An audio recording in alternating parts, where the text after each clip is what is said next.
ko te haumua, ko te haumuri, ko te hau tamawahine, ko te hau tamatāne. Tū mai rā te mauri ko tū, i tū hae. Whakataua, whakataua, whakataua, ko raki tū e tuhuna, whakataua, ko papatūne kei takoto nei. Whakataua, ko kahukura ki uta, whakataua, ko marakura ki tai. Uhi, wero, tau mai te mauri kia tū, tau mai te mauri kia hiwa, whano, tū mai te mauri, haumi e, hui e, tai ki e. Kia rātou koe ia ki te pō, moi mai rā, hoki mai. Tiraha whakatā kia rātou, koe atu ki te pō, mai tēnei waipuki tia. Haere ki o tupuna tatai anō, mō koutou i tēnei wā pōri, me haere, tiraha, whakatā. Aptino tatai hono rātou kia rātou, kia tātou no reira tēnā koutou nau mai hara mai ki tēnei hui, rima rau, rima te kaumā whetu, o tēnei kaunihere nei, mō waitaha no reira tēnā koutou.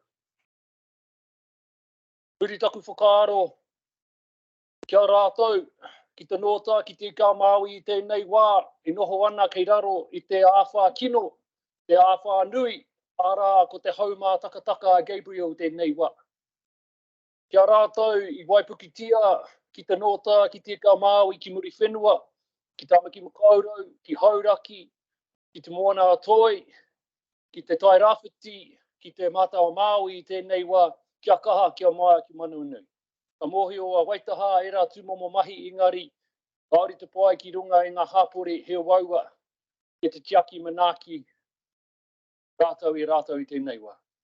Heri taku whakaaro hoki ki o mahu, ia te kaukura nui, te maraira ki korā, ka te kaunungu, me te whanaunga o mahu, kia kaha, kia maia, na te mea kei raro i te wai i te maraira ki korā hoki.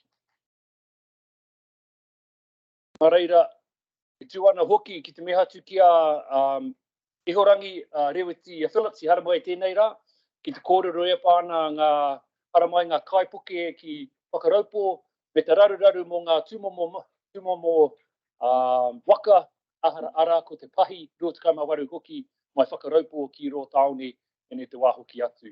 Nā reira, kaori i kiko nei ihorangi, engari nei te mihi atu ki aia ki te haramai ki te kōrero ki a mātou. Nā reira, huri noa te tepu nei. Tēnā koutou, tēnā tata katoa, ko hoa atu te rākau kōrero Karakia, i tēnei wā ki te he mana o te kaunihere nei, ko Councillor Scott. Kia ora. Kia ora, tihei mori ora, ina mana ina reo, whakaturia mai ki te uru, kahikatia, whakaturia mai ki te uru taumatua. Katoa raina pakia katia, katoa raina kaupeka hia. Hia rangi whapa, hia eo rangi. I whakamaru, e whakaruru hau, i te iwi e, ui, wiru, tau mai te Māori. Omi e, tui e, hai. So this Karakia is about standing together, and it's about not a literal translation because there isn't one, but stand the grove of Karakia, reach out the roots, reach out the branches to be widespread and reach high, to shade and shelter the people. Cover, challenge the Maori settles here. Homi e, hui e, taiki e is brought together, gathered together. Kia ora. I was paying close attention to Nook's face when I was saying that, and he wasn't frowning too much, so we got through that. Yeah. Just to remind you, this meeting will be recorded and be available on the ECan website. I've been advised there is a quorum, so we'll start the meeting. But before we start, Yayan has acknowledged in Reo the situation that we find ourselves in at this point in time. So I just thought we would take a moment to talk about that, because it is significant. It's only the third time that a national disaster has been declared. So just to acknowledge those events that are happening in the North Island. And actually, my wife is stranded at Hawke's Bay at the moment, and someone said, well, that's a bit of a shame. I said, well, I don't know if it's a good thing or a bad thing, but she's up there. So, but hopefully that's clearing, and she'll get on her way home. It's just awesome to note the devastating power of a cyclone, and Cyclone Gabriel has certainly delivered that. You know, there's overnight, I think it was anecdotally mentioned, there was 16 inches or 400 millimetres of rain in Gisborne, 10 inches or 250 millimetres of rain overnight in Hawke's Bay. So that's a lot of rain.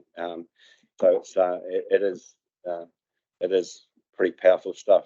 Over recent years with our emergency in Canterbury, we've been fortunate to be given really significant support from the North Island. Now we're doing our best to repay that kindness to them.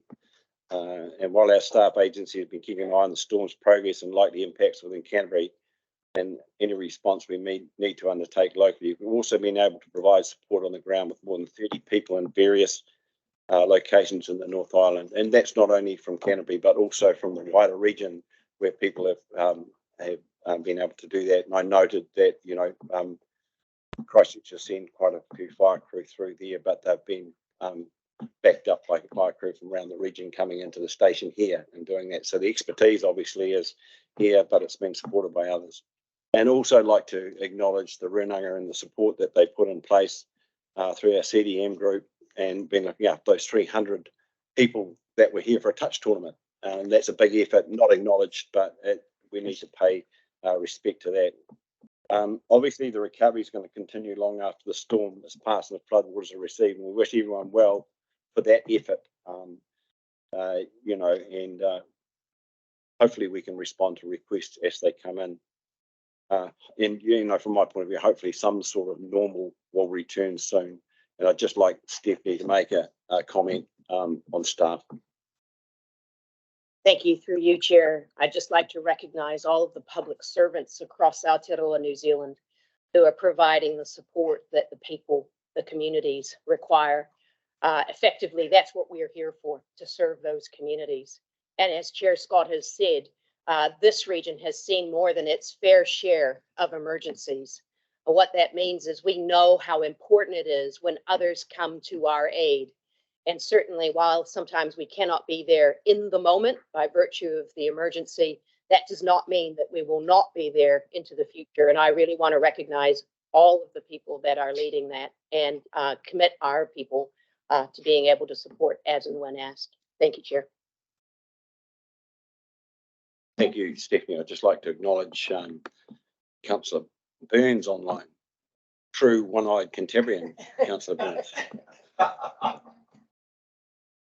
It's great that you're attending online, Greg, and we wish you well for your recovery, and note that you're doing this outside of your leave of absence, which has been granted to you by the council. So good luck with your recovery. It's intended that the public excluded minutes will be confirmed in the open part of this meeting. We have no issues that have been sensed to arise from those, and so therefore that's what we will be doing. There are no apologies that I'm aware of for this meeting, and there's no conflicts of interest. We have a deputation to us this morning, and I'm not sure of Iharangi Riwiti Peter's progress on his way here. Catherine McMillan is shaking her head, but we will go ahead with that deputation to us on cruise ships and public transport if and when he arrives, and will just interrupt us for 10 or 15 minutes to do that. So we're not going to pass that over. I don't know item 5 of any extraordinary business, which is item 5, and there is a notice of motion on page 6. Page 5, item 6. Now, did we deal with that now? Or we can deal with that now. So, yeah. Joe. Yes, Scott. Councillors, in addressing this notice of motion and in addressing this debate, I'd like to begin with what this motion is attempting to reconcile. There's a measured way of the council and the public gaining the information accessible from within the organisation as to where we are at with the technology of our council meetings and what are the solutions for us to move forward. It is an important issue. Some may think that it is not, but Paul Krugman famously predicted in 1998 that the internet would have as much impact on the economy as the fax machine. How wrong he was proven, and how the internet and technology has already transformed our democracy, and this trend will only continue.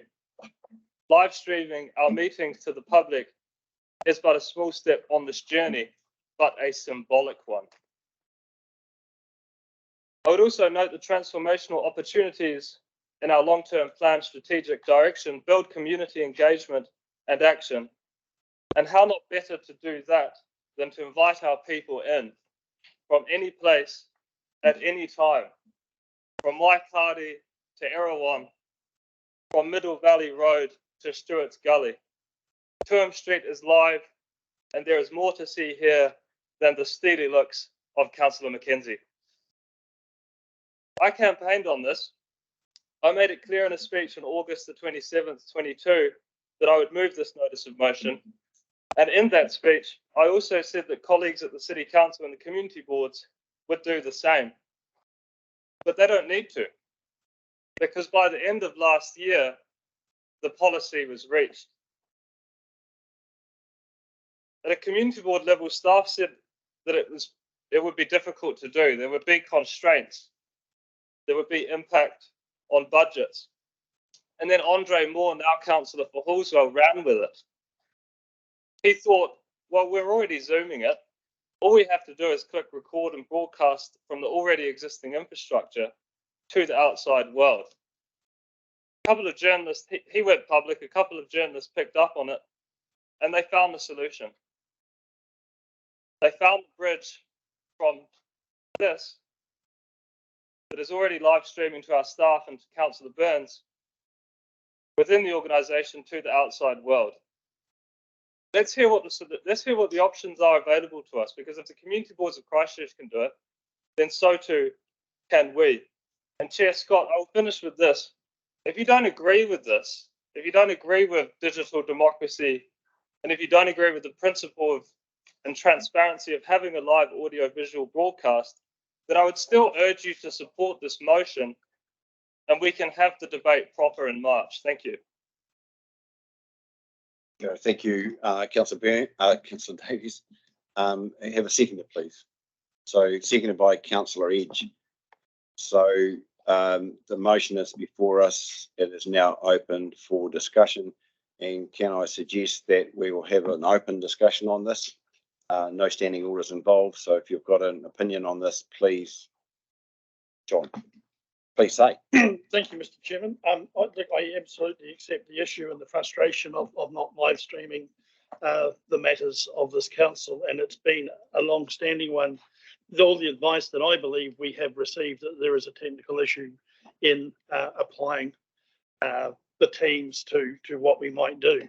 So I just wonder the reasoning for a notice of motion when I know there are things in place, and I just wonder at what cost to our staff and time and the likes that we might put upon them to I guess further discuss and divide when we really just need a technical response from staff to see if we can achieve things and make it happen. Yeah, thank you. Councillor Tunga. Look, I'm remiss of me to go to the seconder first. So sorry, Grant. Thanks, Chair. That's fine. I'm supporting Councillor Davies' request, just to get a little bit more information about the technical aspects of being able to do this.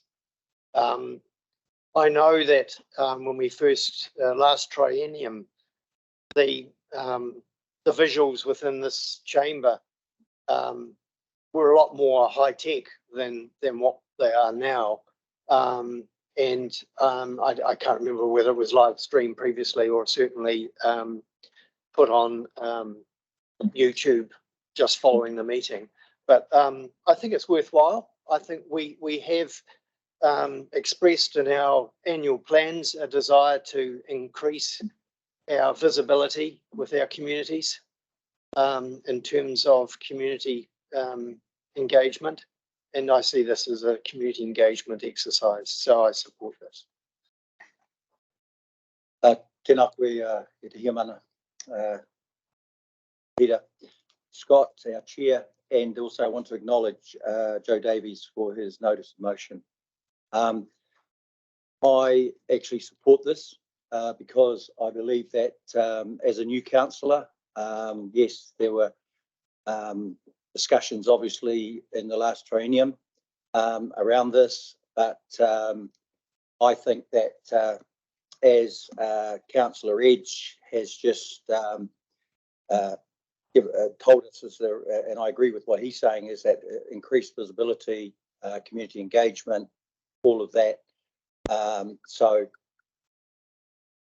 for the notice of motion, I believe that the next stage is important, that let's get the information so that we can all then have another discussion and make an informed decision about where we go with this notice of motion. So kia ora to you. Thank you. Yeah, I'll start by saying I will support the notice of motion because I think it's a relatively simple answer and it's not going to take up too much time, I hope, from the staff. And I just want to acknowledge that notices of motion do put a lot of time and onerous, and especially with what we've got going on at the moment with staff over, looking after other disasters around the country. Putting extra time on staff does have a cost and does have an impact. So I just wanted to acknowledge that. But the answer is easy. It's an open broadcast system, is a system out there that's easy to use, and I know other organisations I've been part of live stream using Teams onto social media using the software, so it can be implemented. It's a relatively easy answer, so I'll support it. Well, look, Mihi, did you? Just to say, I completely support the intention, totally support, and I do support this, but I wonder, have we had confirmation from staff that this isn't going to put undue pressure? And I'm asking the question that was asked about every single notice of motion that I have brought. So it is an important consideration. Is the 2nd of March realistic? Thank you. Good. Thank you for that, because I think that's part of this. He will be the question we'll ask Ian and then Craig. So same lines really. Do we know what the cost implications of this? Somebody from Stephanie's team have a view? That'll form the basis of our request once we find out where this motion goes, whether it's lost or gained. Craig. Yeah, kia ora koutou. Tēnā koe, Joe, mo tō whakatōranga tō kaupapa I tēnei hui. Yeah, thank you for doing this. Yeah, look, I support this notice of motion, like others have said, just to bring the information that we need to us so that we can make a decision. I acknowledge that, March might be tough to get all that done, but hopefully that's possible, like Councillor Swiggs has said. Yeah, hopefully it's simple. And just to acknowledge, I actually zoomed in or beamed into a community board meeting on Monday for the Timatanga Hotu Banks Peninsula Community Board meeting. So it was very helpful to be able to do that. It was short notice, so I couldn't get there in person. I had other things on, but it was really good to be able to do that. Even though there was a few technical glitches, I did get to participate in that meeting and listen along. And I've also been involved in a number of ones at Selwyn District Council as well, which makes it really handy. So I think it's not just useful for our community, actually, but it can be helpful for other elected members from around our district, our region, to be able to at least participate, listen in, and understand what's going on with our council. So yeah, I really support trying to find a solution and getting on with that. So kia ora. Okay, if we might go back to, I think there's some reasonable support here for this. So after Councillor Cranwell, we'll go back to you, Grant, and then to Joe. You're happy? Kia ora tātou, nei te mea atu kia koe, kai kauni hera Davies, mo tēnei tono, I tēnei rā, I tautoko au. Yes, I support this notice of motion. Going back to your first triennial, Chair Scott, 2016. We used to be live streamed, and there was no issue regarding that. As we've already heard from everyone else, we'll just wait to hear report back from staff on just the implications of cost, etc. But I support the idea of live streaming. Kia ora. And Councillor Burns, although you are on absence and you can't vote, but you can comment, Greg, if you want to comment. Kia ora tātou. Yeah, just basically, I, like many others have said before, I certainly agree with this, and I think it's something that should be progressed as soon as possible. Thank you. Thank you. I think, do you want to speak again, Grant? You don't. I think we'll just put this motion as it is on the screen there to Council. Request staff provide Council report at the next meeting on March 22nd regarding the live stream of Council meetings to public and the digital solutions available to meet this objective. So that's the motion. I'll put it now. Have a seconder. Oh, we have a seconder, sorry. So all those in favour, please say aye. All those against, that is carried. And I think we should also, in the context of the discussion, wrap that up in, the advice coming back is around about complexity, staff time, cost, and those sorts of things, Stephanie. So if you're happy with that, we can move on. You happy? Yes, happy. So let's go. Okay, to 7.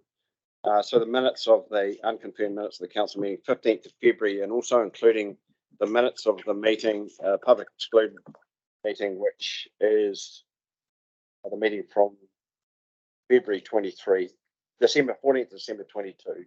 Yeah, so the open public. Yeah, I've got all those dates wrong, but it's up there now, so that's very. So is there any? Sorry. Would someone like to move that? Councillor East. Someone like second by Councillor Edge. Are there any matters of clarification for the minutes of the public meeting? There aren't. So I'll put that motion to Council as it stands on the board there. Moved by Councillor East, second by Councillor Edge. All those in favour, please say aye. All those against, so that's carried. 8.1. Council resolution status report on page 25 of the agenda. Catherine McMillan is available to talk to that if required. Are there any issues with the status report that councillors have that they would like to ask for clarification from Catherine? Otherwise, you can sit there, Catherine.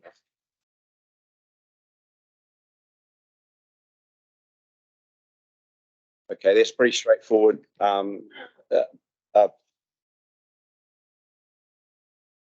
Really, so that's the agenda item 8.1 is on the screen. So could I get a mover? Thank you, John. Councillor Sunkel, seconded by Councillor Ward. All those in favour, please say aye. All those against, that's carried. 8.2, Chief Executive's report. For Stephanie.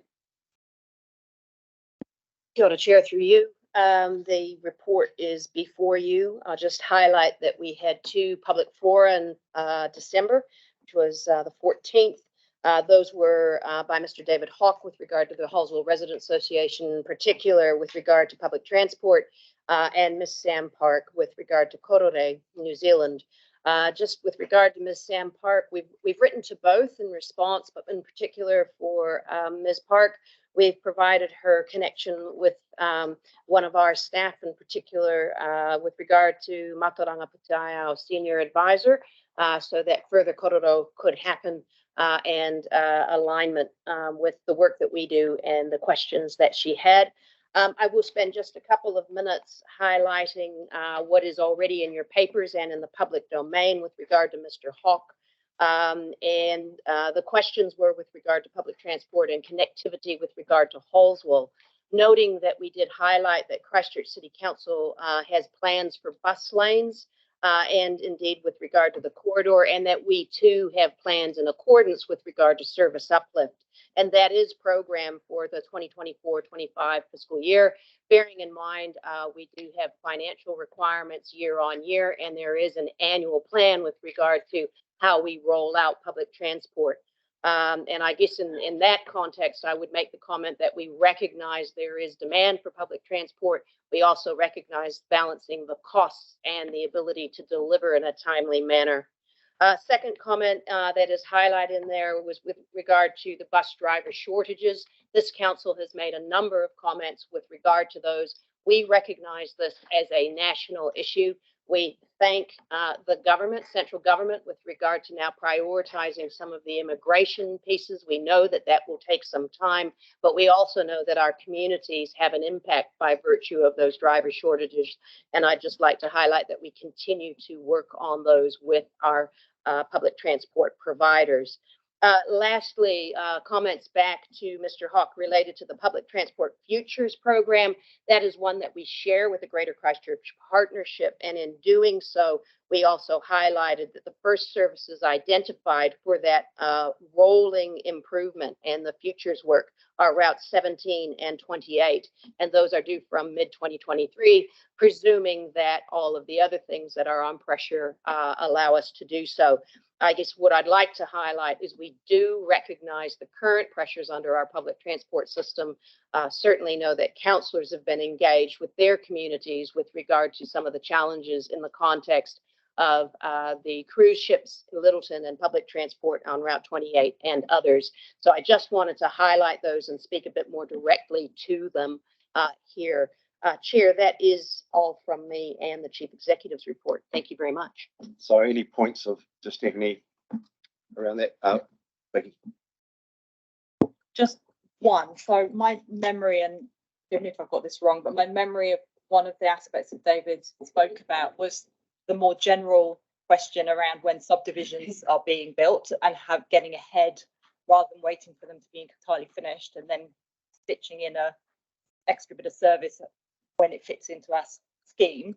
Like, can we be more agile or recognize and see when these things are coming up and be ready to put those things in sooner than later? Off the top of my head, I'm just wondering about the on-demand. It would seem like a really obvious solution to some of those sorts of issues. So just that I got a sense it wasn't exclusively about Horsewell that he spoke to us about. It was also that big picture thing as well. Through you, Chair. Thank you very much, Councillor Southworth. You're quite right, and I think that sits and resides within the Greater Christchurch Partnership when you think about the spatial planning, the MRT work, the question around the corridors. I think the other comment that elected members have certainly made in this context is it's very difficult for elected members and council officers to provide that advance approach when private plan changes can occur via the amendments to the RMA and the NPS currently. And that makes it extraordinarily challenging when councils have already committed work and funding to those members of the community where those developments had been put in place in the normal process. So this is a tension, Councillor, with regard to some of the private plan changes, and there's certainly work underway with regard to ensuring that alignment, but we do need to keep our eye on that. Thank you very much for the question. Okay, any other questions? Any other clarity sought? All right then, the recommendation is on the board, 8.2. Could I have a mover for that recommendation? Thank you, Councillor Karakia. Seconded by Councillor Pauling. All those in favour, please say aye. All those against, that's carried. And I, again, remiss of me that I missed something right at the top end, and I did tell the two members of the press that we have down the corner there that I would mention that they are in the room. So David Hill from North Canterbury News and also Keela from the press is down there. So welcome, you guys. So you need to be careful what you say now from here on in. All right, so let's go to 8.3, the draft annual plan, and Catherine Trott will come and speak to that. Catherine.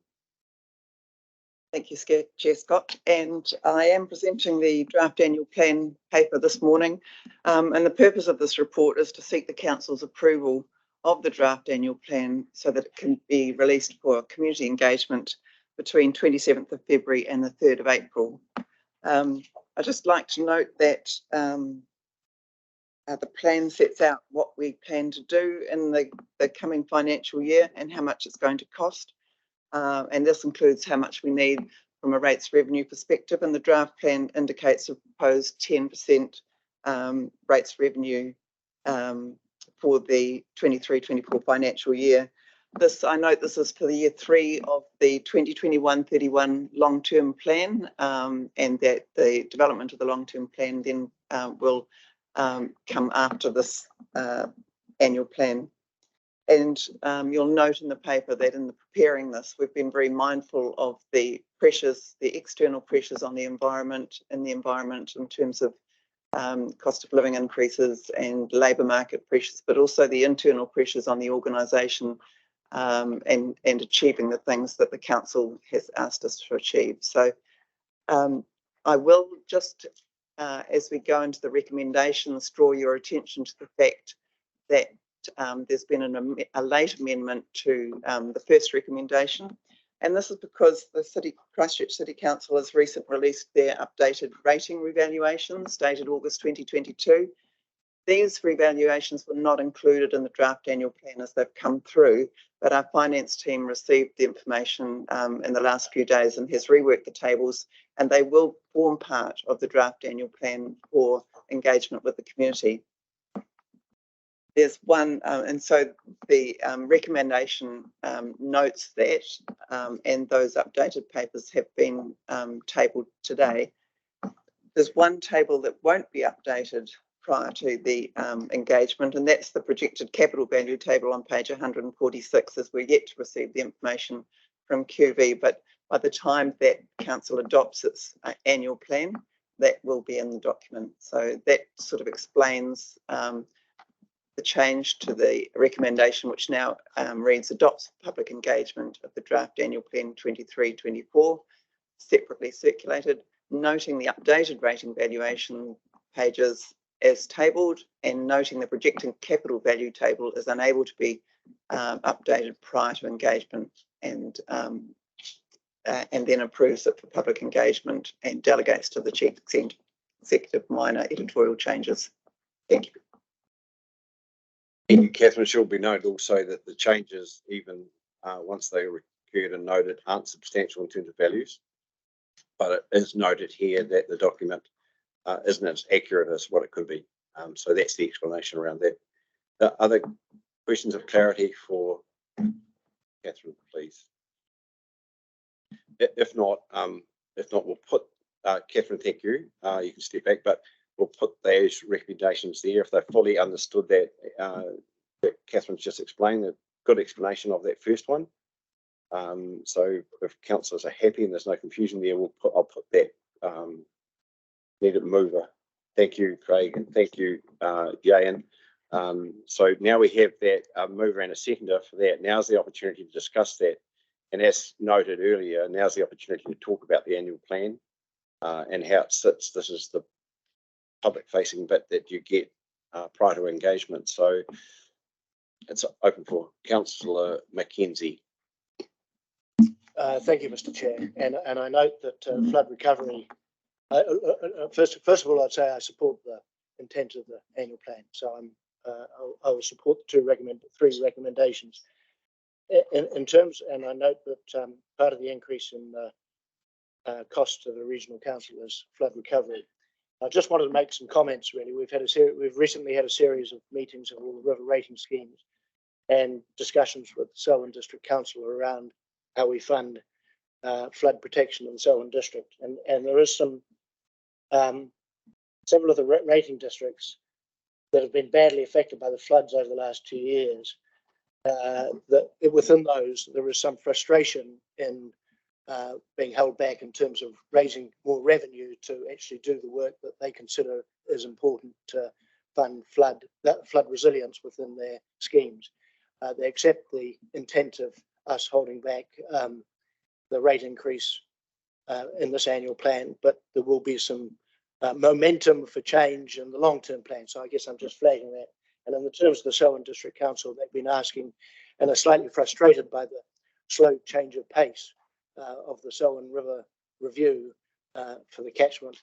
And again, they're looking for some significant changes going forward in the long-term plan. So I'd just like to flag that as an issue that there is some frustration with the constraints of the annual plan, but in general, everybody supports what we're proposing to do but there will be some change expected in the long-term plan next year. I'd note that, acknowledging that there's a fair piece of work to be done in that area, and we now have all of council rivers committee, so that look forward to their results on that. So Councillor Mackay and Councillor Southworth. Yeah, no, sorry, Councillor Nook next. Go, Claire. Thank you. Through you, Mr. Chair. I would just like to acknowledge the work that Stephanie, our CEO, probably, and the team, majority is sitting down here, and any other staff that have been involved in developing this annual plan to go out for consultation and keeping it within what had already been notified last year, given the fact that we've got inflation very, very high and obviously a whole lot of other stuff that people want us to do. So I definitely want to acknowledge that. I will support this going out for consultation today, but I will put it on in the record that a 10% rate was doesn't sit comfortably with me in the current environment. But just really putting that out there. Kia ora noa, Tiamana Scott. I'd just like to move to engagement, significance and Māori participation. And first of all, I too tautoko and support the motions that are here. At the moment, tautoko and thank our team, our ringawera whānau of ECan. Just on point 26, the engagement approach includes specific engagement with Papatupa Runanga and engagement with territorial authorities and other key stakeholders. One thing that I really want to put on notice is that when you talk about Papatupa Runanga, that is generally the inksock of the marae. The other really important grouping there is actually landowners, because that's where that mana whenua word comes in. If you haven't got any land, you've got no mana. So the thing is that the mana whakahaere, the authority actually still sits with the landowners. And so I would think that, will not think, my whakaro, my point here is that there should be an acknowledgement of landowners as well, because they are the ones who pay the rates on their land. They are the ones that actually have full authority. Thank you. That point's well made. Thank you, Councillor Crocker. Councillor Southworth. Thank you, Chair Scott. So the 10% proposal is really going to be a tough one for our communities. But what I'd like to say is that it's a real challenge at this time for everyone, meeting obligations and needs and so on. And of course, we're seeing what's happening with flooding up on North Island, and we're chasing our tail. And this is climate change. And so we really, it almost feels like we need a better mechanism to be able to get ahead. So the long-term plan comes too late. For example, for the people living around the cell in Waikirikiri, it seems mad that we can't put in place something for a willing community that want to actually fund this. And I think this is where our communications, I think we really need to work closely with our communities to help understand how we can evolve rates, how the targeted rates work, how it is that we can help to put things in place rather than having to be in this sort of like 3-yearly cycle. And so really that's a challenge for us to deal with, to make sure we make the best decisions based on need, not on some sort of mechanism that's set up for us. And I know there's work going on and advocating for that. And really I look forward to communicating with our communities, reaching out to our residents and really picking up on what we really, really need to deliver in our long-term plan next year. So I fully support this, but a little bit of frustration there as well. Thank you. Councillor Edge, and then Councillor Sunkel. Thanks, Chair. I'm just going to read from my notes. I support this draft annual plan because we've taken a socially responsible position with a proposed rates increase of 10% as a starting point for community discussion.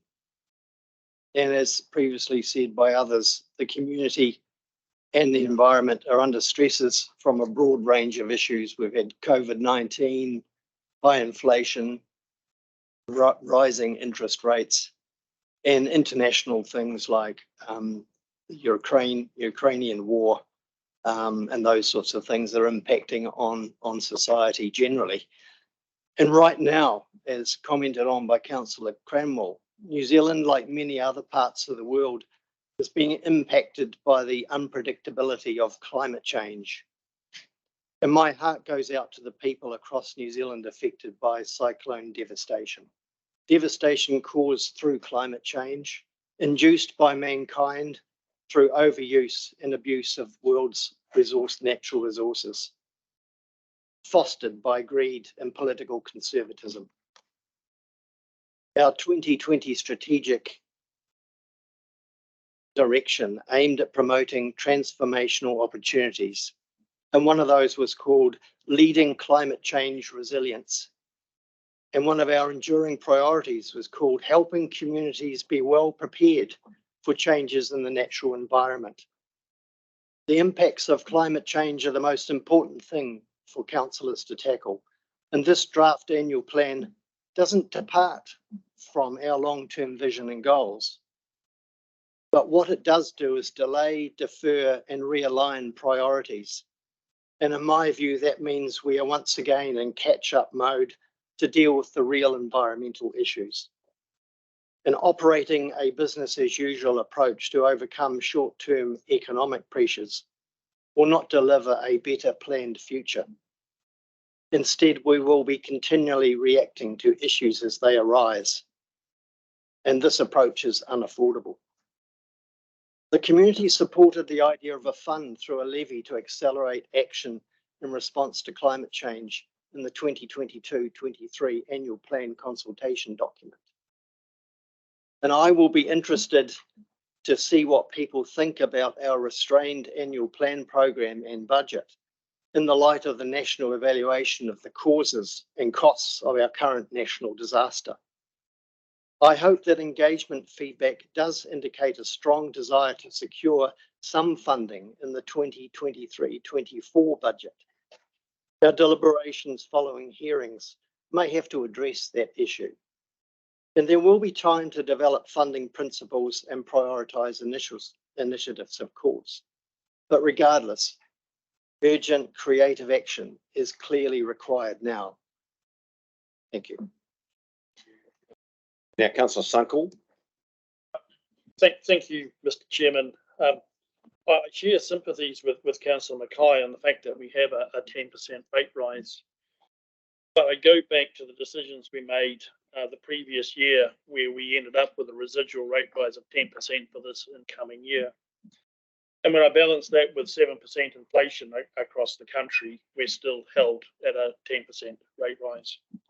And I look at the challenges of bus drivers, of fare trials that we are faced, and the requirement for increasing investment and expenditure in that space, we're still at 10%. We have the challenge of our reserves, which have been run down, and we have still held at 10%.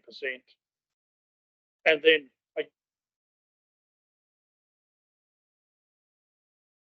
the issues that are there, and the issues that we face in Canterbury with our rivers, our lowland streams, and the flooding that we have seen happen over the last 4 or 5 years, the requirement to work in those communities to better support them and the flood relief that is required as part of our processes. And we are still holding at 10%. So I absolutely congratulate our staff, our directors in charge, our financial team for starting at 10%, adding a lot of critical work to the processes, taking care of 7% inflation and coming out the other side with 10%. And whilst I don't like the number, I just absolutely believe it's been a magnificent effort by staff to achieve that result and the numbers that fall out of it. Thank you.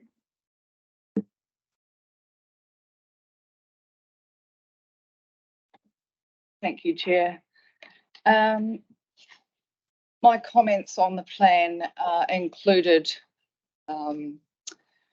issues with the coastal plan And once again, the coastal plan and associated funding, I feel, has taken a back seat. What we're currently seeing in the coastal environment is not dissimilar to what we see on land, if not more so. Greater impacts, which aren't getting the resources that I believe that it needs. I feel that more funding is required for the coastal plan itself, and greater resources thrown at it. I believe it's extremely necessary to get this up and running and out also for public consultation. And the funding should be more for this area. Thank you. Thank you, Councillor Robinson. Before I put the motions before you, I'd just like to comment that our wider community should understand that from our point of view and for council discussions here, our annual plan really falls out of what we said in the long-term plan. This is not for us business as usual. This is an opportunity for us to cut our cloth a wee bit stronger than what we have in the past. There's an assurance from internally from our CEO and our senior leaders who are down the back of the room here that the comments that were made by councillors here about what our future looks like is more uncertain. So therefore we need to have a less complicated organisation than what we might have arrived at. So their commitment to our communities is the fact that that's what we're going to do. We're going to get in there and make some difference. Now it's our fiduciary duty here, I think, is actually keep challenging. One of the things the Local Government Act says is that we need to hold staff accountable for the money that comes from ratepayers. That's the audit trail that we're responsible for. And I think that our conversations leading up to this point in time, we have done that. And I think the answers that we're getting back from staff, led by Stephanie, give you some level of confidence that we will have a different outcome, I guess, when we get to our long-term plan. This is a holding position for us. It's nothing more than that. And I'm like others, I don't like 10% either, but 10%, looking at 7.2, inflation is it's a big task for staff to actually get through that. But again, let's refer back to where we get our funds from, which our ratepayers, they're under tremendous pressure. We talk about 7.2% inflation, but they have that. They have that on top of their banking rates going up, and the less free money that they have available to them. And I guess in sections of Christchurch, it's not even worth thinking about what they have to go through to meet a rate. So we take this seriously. We're not sitting still. We're up for the challenge, and hopefully this is just to set us on our way under this triennium for a better result. I don't want to.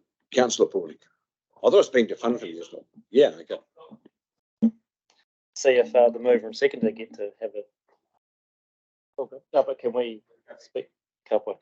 Hey, thanks, Peter, and thanks everybody for their comments on this. It's great to see, a good level of support around the room for this. An acknowledgement, that 10% is a rise, a reasonable rise, but acknowledging that our staff have done a really good job to help us get to that point.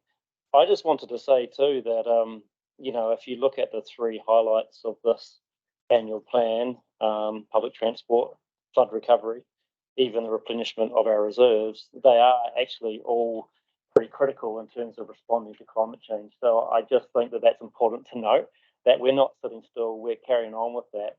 And also an acknowledgement that in our last long-term plan, obviously we made quite a lot of change and quite a lot of exciting change, and that's not lost.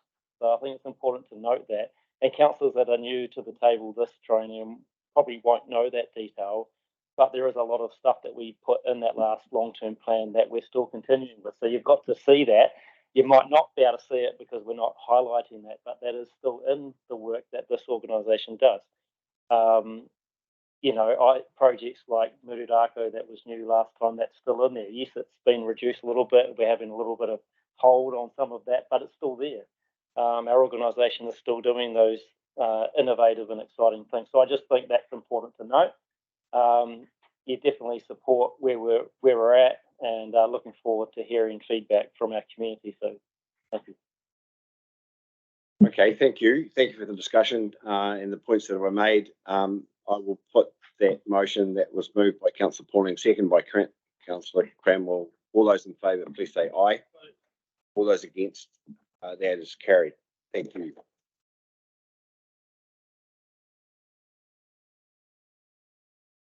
So the next is 8.4, which is a submission on the Water Services Legislation Bill, which we have concluded. Tim, I don't know if you want to come forward for any clarity, and I also think Cameron, are you going to set up? Well, good timing, Cameron. So I'll leave it to you to introduce this, Tim, and then we will seek clarification from any points that are within that. But pretty much the bill is our submission is what it is. We're not changing our submission. Let's just get some clarity around it. Thanks, Tim. Kia ora, Chair, and kia ora koutou. So as introduced by the Chair, the Water Services Legislation Bill submission is due by the end of this week on the 17th of February. It's about giving legal functions, responsibilities and power to the water services entities. In our submission, we have concentrated on our role as an environmental regulator. So it's very much about how we would interact with those water service entities. And just before I hand on to Cameron, just acknowledge the work of Anita Fulton, who's pulled this together and has taken all of your feedback from the submission. So I'll hand on to Cam. Kia ora, Chair, and through you. So this Water Services Legislation Bill is the third bill in a suite of Free Waters reform legislation relating to the establishment of the 4 water service entities. It follows the Water Services Act and the Water Services Entities Act, both of which Council submitted on in 2021 and 2022. Consistent with previous submissions, the central theme to the submission is that any new system must deliver improved environmental and health outcomes across Three Waters, and that any new system must enable regional councils to continue to be an effective regulator of the environmental performance of water service providers. So the submission that you are considering today seeks clarity in a number of areas, particularly where the boundary between our regulatory function and the water service entities' regulatory functions seem to overlap. It also notes the importance of relationship agreements that must be entered into between the entity and regional councils in this area. These relationship agreements will set out how we will work with the new water service entity together on matters such as stormwater, land drainage, compliance, reporting, planning and resource consent, amongst other things. The submission also recommends that the bill needs to be more explicitly reference the concept of kamana o te wai, and that there is greater consistency between the various legislative components of Three Water reform. And this actually goes wider than Three Water reform. One of the points in the submission is around consistent definitions of mana whenua, and it's quite interesting that within this bit of legislation that's currently before Select Committee, there's a different definition of mana whenua as there is in the Natural Built Environment Bill that's currently before Select Committee as well. And finally, this submission complements our engagement with government, the regional council sector, regional councils across the South Island and territorial authorities as these reforms progress. Thank you. Thank you, Cameron. I think it's really important to note the fact that Cameron didn't say this explicitly, but we are the regulator. Doesn't matter what's going to happen in the future. We will be the regulator until someone signs us out of existence. And who knows when that might be. But we are the regulator, so this is from a regulator's point of view. There are questions of Cameron. Yes. Kia ora, Cameron. Can you just go back to that final comment? So I didn't talking about mana whenua. So through you, Chair. So there are slightly different definitions in 2 bits of legislation or 2 bills currently before Select Committees. So we're seeking that there is more alignment, or ideally word for word matching definitions between the two bits of legislation.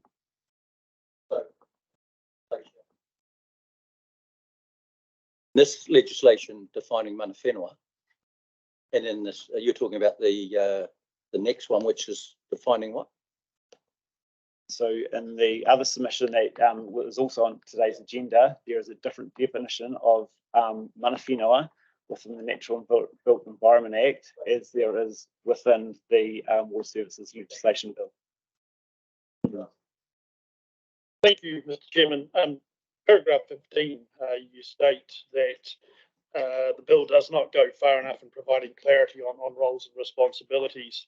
And I just particularly reference those challenges between stormwater, land, drainage, compliance, and those bunch of things, being a rural councillor, but equally the challenges within the urban environment where does stormwater become land drainage? When does it become biodiversity? Do you have any thoughts other than noting the lack of clarity as to how that may be rectified, or does that come down to the regional council trying to decide as a regulator what it means? Through you, so there's a lot of water to go under the bridge on this one, and we are engaging a lot with kind of national groupings to actually find out what's going to work. And this is where these relationship agreements that are referred to are going to be really key, because they are going to map out where those boundaries sit and where the functions sit as well. So I don't have a clear answer for you at the moment, but it is a significant body of work that we are looking into. Thank you. I just highlighted the challenge in my mind. Just clarification, please. On the on-site wastewater management systems, that means specifically the ones that aren't connected into a reticulated mainstream type of system. It's the ones that are on site, or if you connected up with a. Is that correct? Through you, Chair, yes, this is the ones that aren't connected into a reticulated system. Sometimes they go to centralised, but most frequently they're independent. So they're often rural subdivisions where there are septic tanks for individual properties, but they're obviously more concentrated than in the wider rural environment.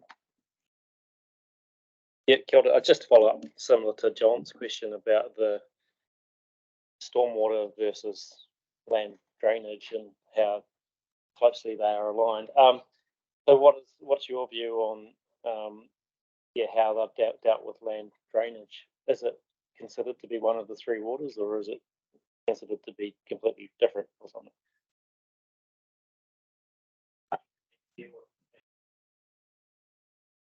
I'm looking at, I've had a few nods in the back seat there, so I might ask Anita or Paul Hopwood to come to the front to answer that question. Thank you. Your councillors. The roles and functions relating to stormwater and land drainage are still being worked through with the Department of Internal Affairs. But yeah, my understanding is that it will still be a function of the entity to look at that land drainage, but the primary assets that are going to transfer to the entities is a piped network, so the urban piped network.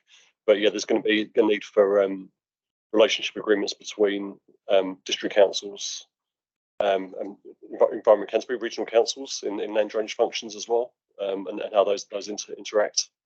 Yeah, it's certainly an area of complexity that's going to need substantial work. I don't know if we want to get down too deep into this. I think the answers are giving us that's in the future, in future discussions. But if there's any other clarity, Councillor Karakia, did you want to say something? Councillor Sunkel? Yes, good, thanks. I'm just acknowledging Anita that Anita, you were given some praise at the start of this in terms of this piece of work. So Anita is now in the room, so it's good to see you in the room, Anita.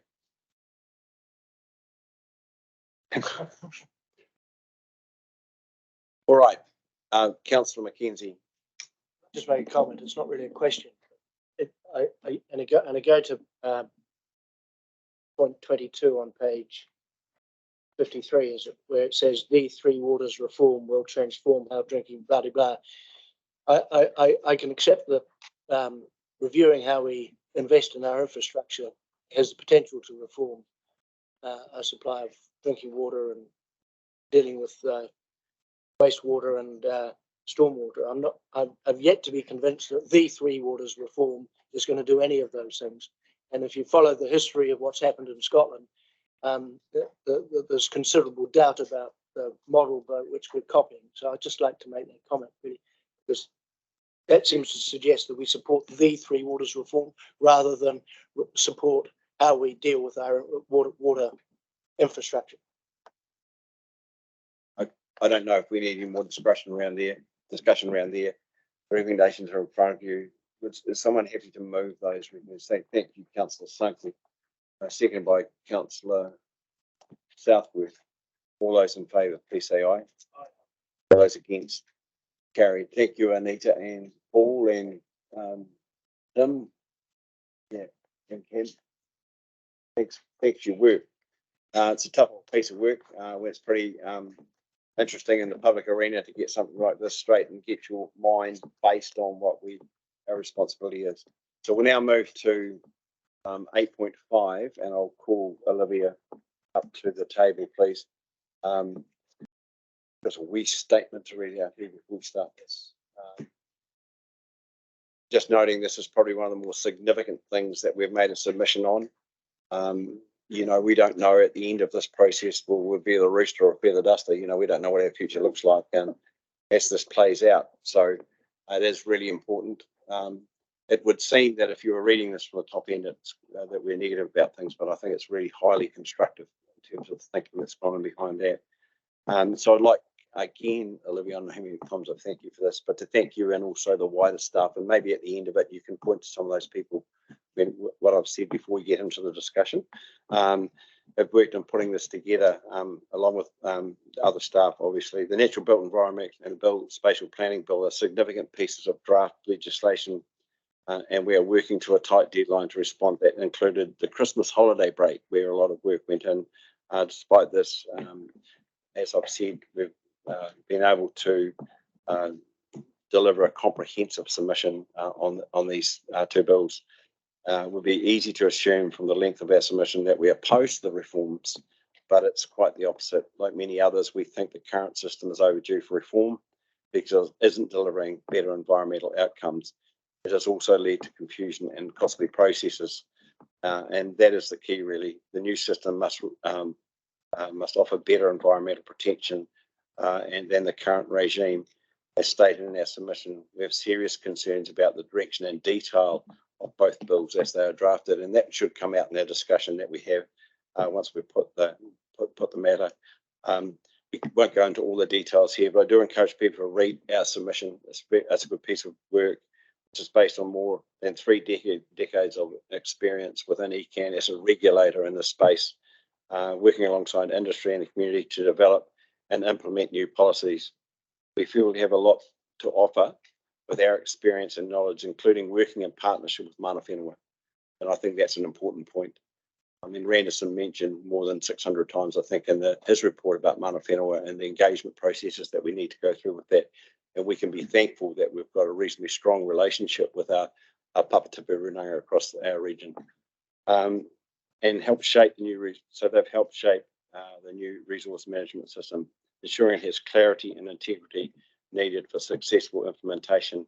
And I would just note, we're finished here, but I would just note our select committee presentation is on Monday at 3, and myself, Olivia, and Craig, and also Stephanie will be making that. We've got a 15-minute timetable to do that. So, Olivia, I'll stop there, but I'll let you maybe go a bit wider with the praise and then get into the submission.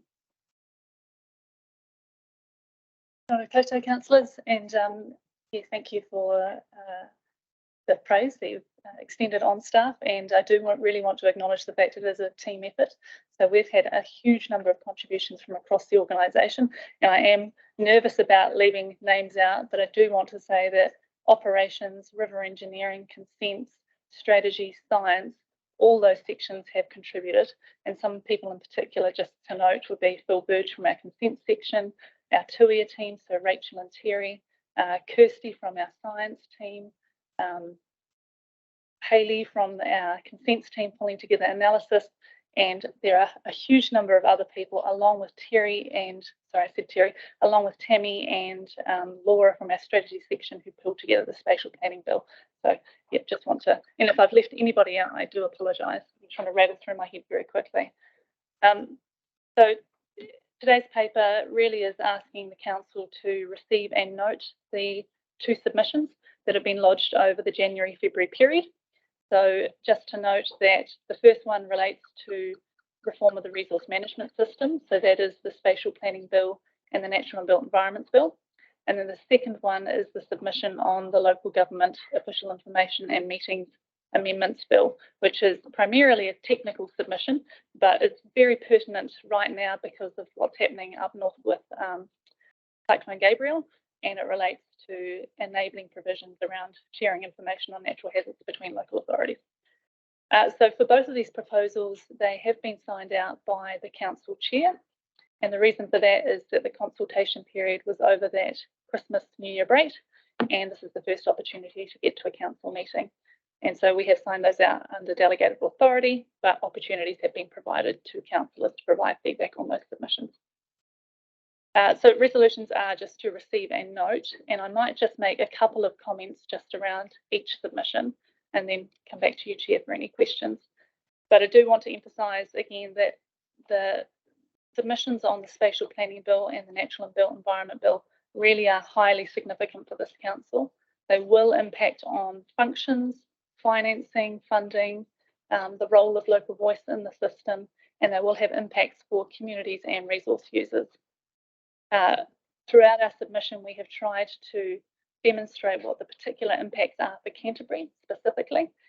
And at paragraph 13, there's a summary of the key points that we've made in our submission. So that includes recognising the fact that Canterbury is very unique and diverse, and so we need tailored responses. One size fits all really won't work for us. We also point out the fact that we have special legislation in place in Canterbury as a result of the Ngāi Tahu Representation Act, and we need arrangements that recognise those that act that has been passed and that uphold those governance arrangements. And we also comment on the fact that we have concerns around some of the environmental limits framework, and particularly in the space of how that relates to our environmental management functions. And then finally, the cost and resourcing impacts will be significant, and those will be for the council, for mana whenua, and for resource users. And we've commented on some of our concerns around the transitional provisions, which effectively will have impacts on consent holders in the form of automatic expiries and short-term consent. So that was all I was really going to say on that one. And then on the second submission, generally the submission is very supportive of the proposed amendments, which really seek to reduce the legal liability for councils when sharing information around natural hazards. And I would say that a lot of the proposals put forward through that bill really are formalising what is standard practice at Environment Canterbury.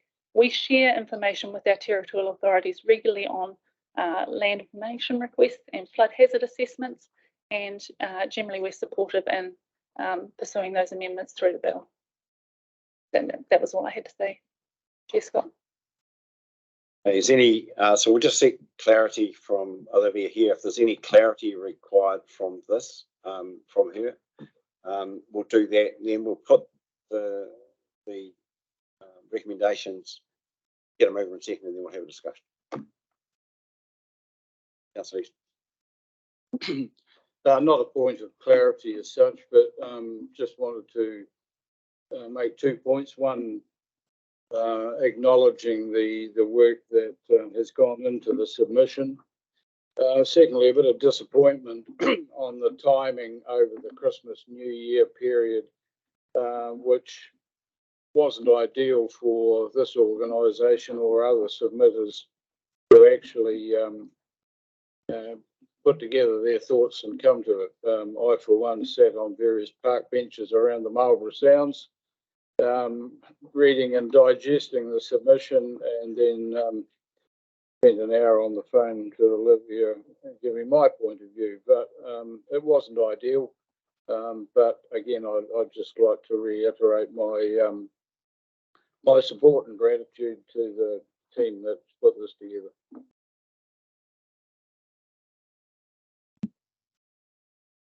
You're free to go. Yeah, thank you very much.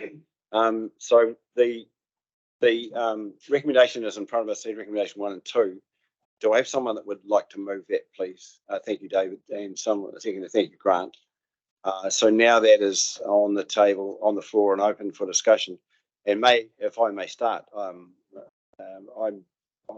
really impressed with our submission, and I think it highlights the fact that the Spatial Planning Act really is what to do with urban development and control and fast tracking that it is the environment, and that disappoints me. The environment sort of comes second here, and that's what we do. And to that end of point, the regional planning committees seem to be heavily weighted to TAs away from mana whenua and away from our influence, in fact. And I know that our chief executive, I'll get her to comment at the end actually, because she has more detail than me on this, but it is a frustration for us. In our submission, there is recommendation of other methods, so hopefully we can get some of that picked up, because it does seem like in this piece of legislation anyway, I'm not disagreeing with the fact that we need a regional planning committee, because I think that'll, the regional policy statement needs to be beefed up and all that stuff, all that urban development stuff. But we've got our stuff that we do too, so I'm a bit disappointed in that, and hopefully that we can make some strong representation on that. And then the other point that was highlighted, just the second point that was highlighted to me, was in the consenting process where there's a drop dead date and all consents need to be renewed. The implication for this organisation is 150 extra staff and an annual cost of $27 million. Now, we just had a conversation about our annual plan. Guess what that would mean going out looking for that money? So I'm saying there's some stuff in here that just does not make sense. We have 25,000, am I overestimating or underestimating it, consents. Is a big part of what we do. And, when you start messing with consents, you start messing with our ability to act, judiciously. So I'll leave it at that. Comment, Vicky. I always assume there's others already in the line, but there we are. To me next. I'd just like to say thank you so much for this this submission, and it's really constructive. It's recognising where the proposals are at, but really picking up where there's opportunities to really strengthen the protection and regeneration of our environment and taking climate change into consideration. So it's a wee bit disappointing that hasn't been really strongly woven in already, but I guess that's the purpose of this type of consultation. So thank you so much to the team for really putting that front and centre. I completely agree with the risk around the regional planning committee. You have to have the region involved in order to come up with something that's going to not meet everybody's wants. It has to meet the needs of the environment and play off the tensions and the, what we all would like to see, and try and weave it together. And that's where the region really comes to the fore. And of course, mana whenua as well. And so that, I think that particular point is well raised and a really important one, and I really support that. So thank you. Thank you, Mr. Chairman, and again, my congratulations to the team and the opportunity to email and pick up the phone to Olivia and I guess express some views around some of the challenges that we see. And for me, I guess the core of the submission was brilliant, and a few bits and pieces that I guess piqued my interest. In particular, I think the consenting issue, length of consents, cost recovery, resource rental, things that have sort of been dropped in at the last minute that no particular conversation had been had. There are too many things in there to talk about, so I just say thank you to the whole team for what you have provided. I just think it's a real credit to this organisation, and for me to be able to stand up in the community and say, this is our submission, this is what we're talking about. This is not necessarily the pushback to central government, but the practical application and thoughts and ideas of how we can improve things. It gives me confidence when I can stand in the community and say, this is what ECan is doing, and this is really good work. So I have been saying that in the community and saying, get out there, have a look at our submission, see what we're saying, because it is good. So thank you. Thank you. And I see you've got your hand up. Greg, you want to make a comment on this also? You there, Greg? Are you happy? You look stunned. Kia ora. Sorry, apologies. This must be some sort of technical fault. I certainly didn't have a comment, but I thought John was very good then. Kia ora. Thank you. Kia ora. I want to mihi actually to and tautoko what the tiamana actually said originally to all of our staff who actually have been responsible for putting this together. One thing that I really, and that's why I never ever contacted you, because I saw exactly what you had actually put in there. That and it's particularly around 26. Now, when you look at this council and how progressive it's been, particularly to around the Ngaitohu Representation Act and the tautoko of that. But actually what this thing is, what you've done here is that you have actually gone out and not just talked about this, you're walking the talk as well on our behalf, on what you've put in here. And particularly on that point 26 in the two-year relationship in the Ngaitohu Representation Act section 2022 is that it is critical and that the reform of the resource management system builds and strengthens decision making. What is happening here also, because I was privy to looking at other submissions and particularly from Māori, and that is one of the points that they made in the fact that, you know, they also believe it's a step in the wrong direction. And this is what you have highlighted here as well. So what my feeling is, as a Ngaitohu councillor sitting at this table, is that we are definitely hoying this waka together in the right direction. So kia ora to you. Ngā mihi nui. Thank you. Yeah, I just wanted to follow a little bit up what the chair said before in terms of the rate increase on this particular one, or the rates burden that this will have for this council in particular to this bill, but also the other submission that we just talked about before, and all of the other work programs that are coming down from the Crown. It's huge, and there's deep flaws within some of these bills that are coming down from the Crown in terms of how they're all going to work together, and especially in the absence of any functional change to local government.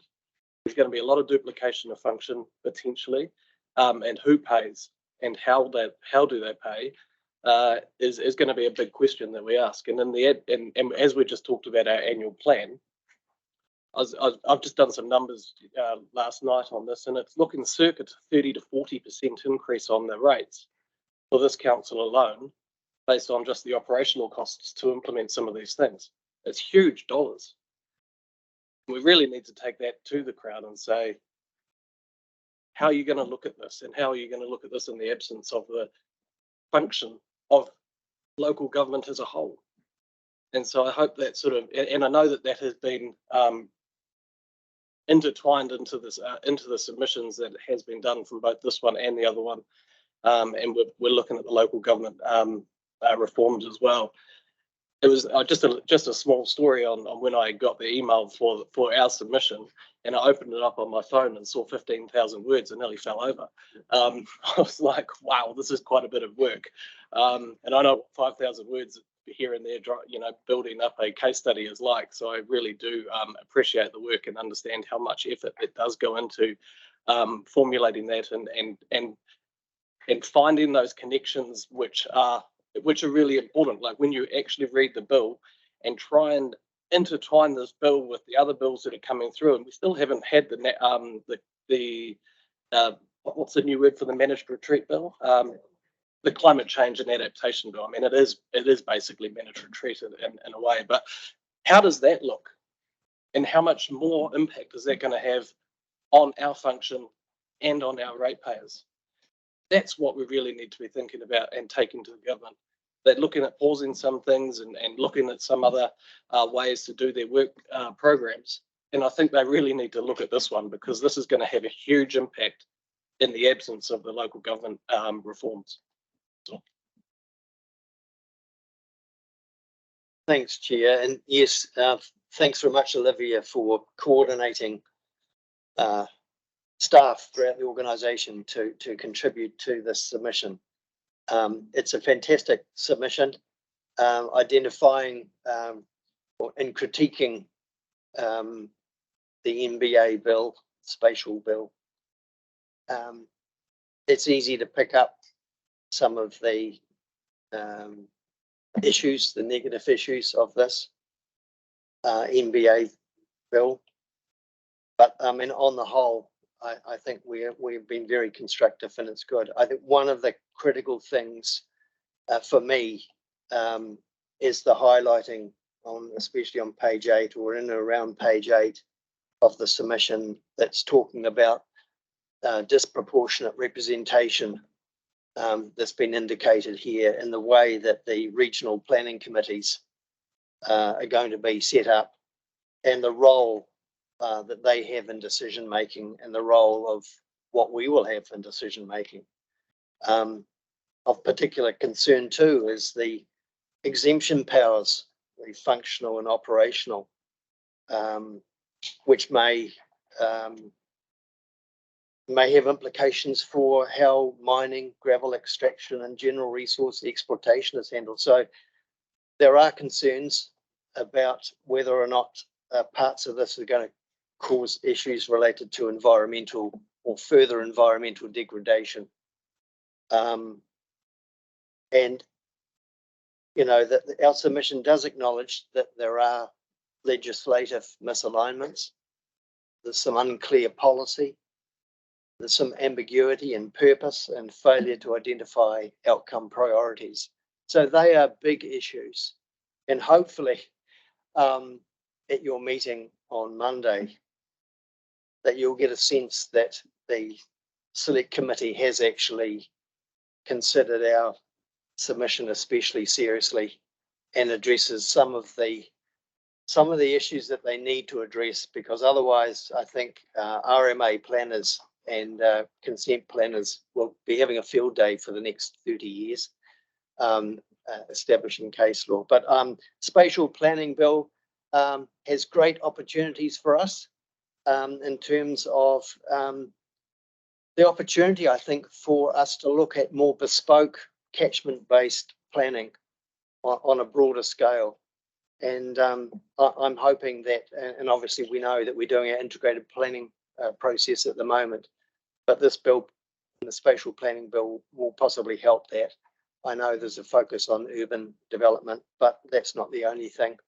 And our natural environment is incredibly important, and we have to get the balance right between both.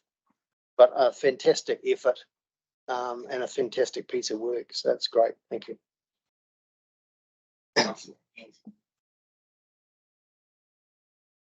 Thank you, Mr. Chair. Look, like most of the other councillors, I'd like to congratulate our team on what is a very complicated and important submission. And in particular, they've emphasised the equity between urban development and rural stagnation, which I think is a very important issue. And it crosses over into exemptions to resource limits and into consenting requirements. And if I can, and the allocation of resources. And if I can go back to my experience on the Land and Water Forum, where we discussed pretty much everything that has been,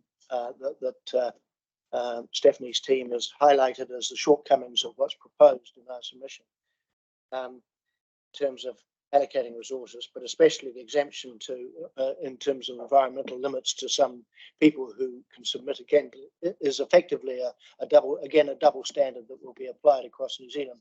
So effectively, if you have popular support from Auckland for an exemption to environmental regards, and we've seen that already with a lot of the urban developments going on in New Zealand, that'll be allowed. But in fact, I won't be allowed to drive down my front drive without getting a resource consent, which will be then a prohibitive activity. And so I think it's really critical that if New Zealand is serious about its environmental standards, that it applies the same rules to everybody. And certainly that was the recommendation that came out of the Land and Water Forum, that if you're setting environmental limits, they should be set at such a level you don't need to have exemptions other than for some significant things like lahars and things that you can't control. And clearly the government is proposing to move away from that sort of attitude and set it that if you're big enough and smart enough and popular enough, you'll get exemptions from having regard to environmental degradation. But if you're a peasant farmer from Ashburton, you won't be able to get out of bed in the morning. And I think that that's something needs to be seriously pushed when you're talking to the government on this issue. But I'd like to specifically thank Olivia for highlighting that as a major failing of what's proposed here. I think we're probably coming to the end of this time. Unless if somebody wants to say anything, we can move to the motion. So moved by, it's on the board there, moved by Councillor Easton, seconded by Councillor Edge. All those in favour, please say aye. All those against. So that's carried. Now, I'd just like, I just said to Stephanie, I would like her to comment here once we've got this process out of the road. So, Stephanie. Thank you, Chair, and thank you, councillors. It's extraordinarily humbling to have such talented people to be able to deliver something to you as elected members and for your leadership around that today. So I'd like to thank you as elected members for that. There are a couple of comments I want to make, and it's really in the context of the fact that we are a regional government. And as a regional government, we have responsibility with regard to environmental management and environmental regulation.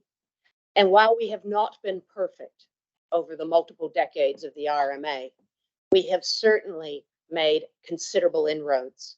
And I need to recognize those that have come before me with regard to the role that Canterbury Regional Council has had, and particularly in the last decade with regard to partnership, and particularly the success recently with regard to the Ngāi Tahu Representation Act. In that context, I think we as regional government need to make sure that there are considerations with regard to the complexity that we have before us. We are charged with solving wicked problems. Those wicked problems do not sit with private industry because they're expensive, they're complicated, and they have impacts on community. Instead, they rest with you as elected members and us with officers serving you to be able to solve those wicked problems. Those wicked problems have also accelerated by virtue of the decisions that have been made in the past, but also in terms of the things we face in the future.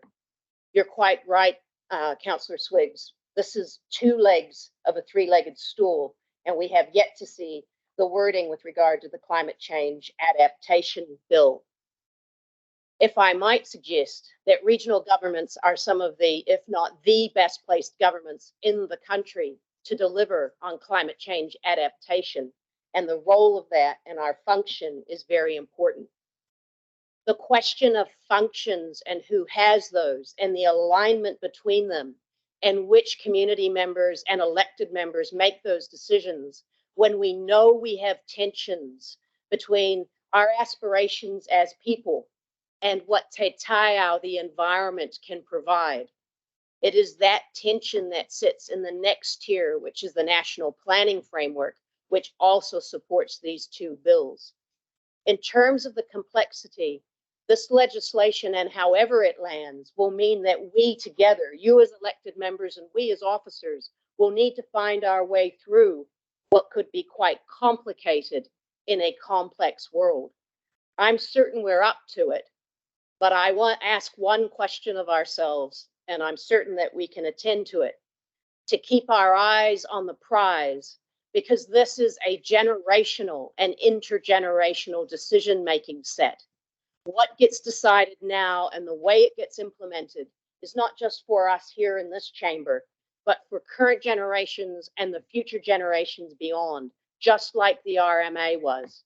We need to make sure it's fit for purpose. Thank you, Chair. So you can understand why I've asked our Chief Executive to speak. She's far more eloquent and strategic than I could ever be on the subject, and we're lucky to have her in the room to put that to us. We're at the end of our meeting, and our next meeting, so item 10 on our agenda, we're not doing public exclusion, so is item 10, which says our next meeting is the 22nd of March, and I'll just note that that's the day that we're going to noho down at Arowhenua, and so we will probably try and get an earlier start, possibly Catherine, if we could. I'm not sure. I don't know if our business will be on the agenda then, but if you'd like to comment on that, that'd be good. The meeting will start at 10:30. That's the time that's been designated and advertised. And we will manage the workload around the meeting that needs to make sure that the appropriate items are on there. Catherine, I'm going to ask Councillor Cramwell to finish. I know it's start with Karakia, you need to finish it, but it also the protocol when you speak on the marae is that the most senior person speaks last, and that the reason for that is that the person in the middle, which is actually me, makes a mess of things. Then you can clean it up for me. So, yeah. Ai kia ora tātou nei anō mihi atu kia koutou mo tēnei hui i tēnei rā, nei te mihi kia koe e te he mana i whakahaere tēnei te hui tuatahi o tēnei tau, no reira tēnā koe koutou katoa. Puta mai i ngā whakaaro, huri noa i te tepu nei, tēnā koutou, tēnā tata katoa, nei te mihi kia pai te ahi ai ki te hiki mai nei, ko te karakia hei whakakapi nei, ko tākana nei te karakia unuhia. Unuhia ki te rutapu nui o tāni, kia wātea, kia māma, te kākau, te tinana, te wairua, te tiarataka tā koia rā, e roko o whakiriaki ki ruka kia tīna. Haumie, uie. Okay, thank you, councillors. Meeting concluded at 12:03, and could I thank the press for being in the room. Thank you.